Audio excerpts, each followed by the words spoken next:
Ladies and gentlemen, it is my greatest pleasure to announce that Shangri-La Frontier Season 2 is officially here. And honestly, Shangri-La is doing something you never see in the anime industry.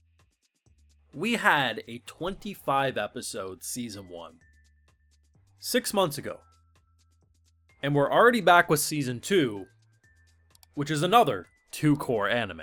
Now, it's not the only anime to have, 50 episodes or so in the span of, say, a year. But it's so uncommon, and rarely will you ever find a show as consistent as Shangri-La, because the amount of action that Season 1 had, and the very few dips it had at all. When I heard that announcement, I was so convinced it'd be okay, because this studio cooked so freaking hard. And we already got a taste of what the action is in this episode, going up against the golems. The character models are just as consistent, and Jesus, that is the best opening I've heard all freaking season. I have full live reactions over on Patreon if you want to see my full thought to any of this Shangri-La Frontier greatness. You know it's over there exclusively. So, they give us a little recap, but for the most part, they just throw us right back into the thick of it. Sunraku and the crew are going through, honestly, it gave me Zelda vibes. Anyone who's played Breath of the Wild, Tears of the Kingdom, I felt like I was in a game like that, walking through, and I'm waiting for all these like mechanical objects to start glowing and attacking us, and we go up against a lot of golems. That's basically this episode. We know there's like a lot of different plot points from Season 1. We need to be able to repair that one item, but in order to do that, it's a whole adventure, right? It's not something that was going to get resolved in the first season. So this episode, we go up against quite a few cool-looking bees. The first one that popped up, it got one-shotted, mind you. This cat scythe-looking character just decides to go hurrah and one-shot it into beautiful.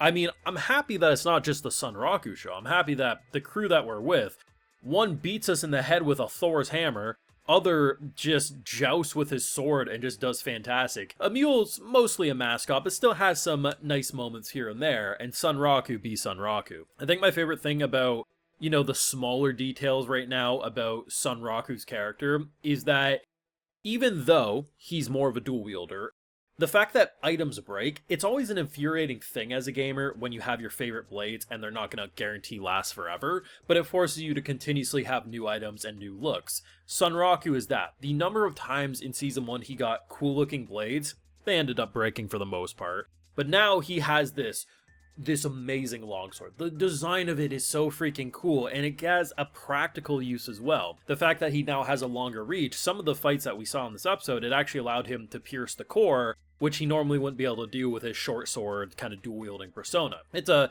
kind of double-edged sword, quite literally, because, well, on one hand, he's able to do a little more damage and reach a little farther, but on the flip side, most of his skills are based around, and his talents are based around shorter blades. So, for the most part, he'll stick with his dual wielding, but right now, as we can see, it's also good to use the highly durable longsword in certain situations. Those little details are what made Shangri-La so great in the first season, because it felt like a gamer's wet dream. There's no other way to put it. It felt like a game you wanted to play. It felt like a game that was understood when the author made it, like, hey, we can't just have a video game menu and a couple of random ass mechanics and call it a day. No. There's actually a lot of thought. Sure, there's some people who will like to argue, well, there's no way a video game would release and have a one-time boss. Yeah, it would. Absolutely there would be. And if we're looking at it just from our own world, maybe not, because, there's so many hackers and shit that it's like scalping, right? You can try to have the most honest system for game consoles, but scalpers will still get through it. It'd be the same thing, yes, in our own world, that if there was a truly unique boss, there'd be some hacker bullshit that would allow them to fight it and then no one else could. But if we put ourselves in the mindset that this is a world where the video game is actually designed so well and that people just can't get to it and they can't defeat it, then sure, like this is how it would happen. If I'm able to watch, anime and have silly moments and a couple of things, like, it's okay to suspend your sense of disbelief a little bit, because if people were just a little bit better and less scummy, a lot of this stuff could happen this way. And the fact of like an online MMORPG constantly evolving, there's always going to be new fights and stuff, and if there was, I guess, cheaters who ended up doing the fight or whatever, they would just put the boss back in and ban those people.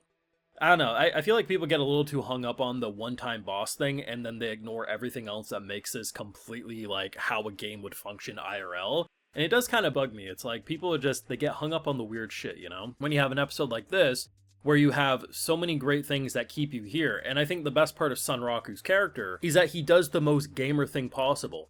If you watch after the credits, we have SLF Theater, which was every episode at the end after the credits, there was a little gag for 3 to 5 minutes. And what we had this week was, well, there's a new game that people are divided. Is it shit? Is it amazing? Right? And of course, the girl who has a crush on Sunraku's, you know, she's trying to do stuff to make it so that she has connections with him. He comes in and buys the new copy, like, yes, this is exactly what I need. It smells like trash. A true gamer, even if they have their main game, if they truly are a gamer at heart, if it's a game that's going to be something played for years on end, you still play other video games, and that's who Sunraku is. Now granted, if it's just like an epic single player game, maybe you just focus on that and nothing else. I do that.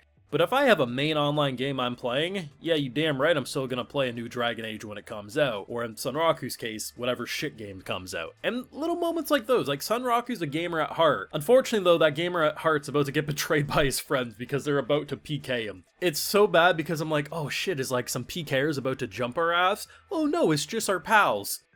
3 seconds later, I think Sunraku needs a little PKing in his life, and I'm like, guys, chill. Why do you have to jump us? So on one hand, episode 2 is probably going to be exciting. We're going down this deep cave.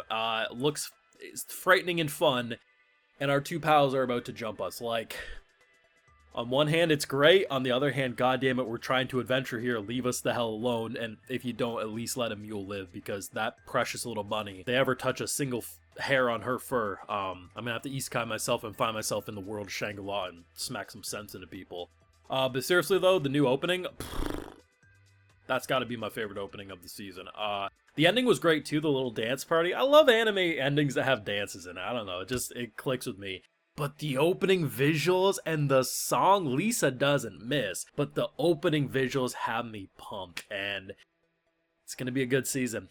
Best video game anime is back, and honestly, Shangri-La is doing something that you rarely see in the anime industry. The most consistent back-to-back 2 cores and the gaps between seasons. Jesus, I know we can't have this for all anime, but seeing what Shangri-La has been able to pull off, you do wish more shows that are as exciting as Shangri-La could have that quick turnaround, because there's so much material to adapt, and hopefully the studio is just going to keep pumping it out.